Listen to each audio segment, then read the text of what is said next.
Zee media સાથે હું છું બંસી દવે। સાંભાર ખાનારા મોટાભાગના લોકો માને છે કે તે દક્ષિણ ભારતીય વાનગી છે, પરંતુ આ બિલકુલ સત્ય નથી। વાસ્તવમાં તે એક મરાઠી વાનગી છે। સાંભારનો ઇતિહાસ જાણવા માટે તમારે મહારાષ્ટ્રના બહાદુર યોદ્ધા છત્રપતિ શિવાજીના સમયમાં જવું પડશે। તે દિવસોની વાત છે જ્યારે તામિલનાડુના તંજાવુરમાં પણ મરાઠાઓનું શાસન હતું। ત્યારે શિવાજીના પુત્ર સંભાજી ત્યાં રહેતા શાહુજી મહારાજને મળવા ગયા હતા।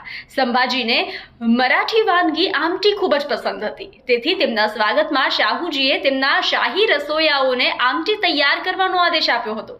પરંતુ તે દિવસે શાહી રસોડામાં મગની દાળ ખાલી થઈ ગઈ હતી અને ત્યાં કોઈ કોકમ પણ ન હતા। તેથી જ રસોઈયાએ તુવેરની દાળની વાનગી આમલી નાખી અને તૈયાર કરી।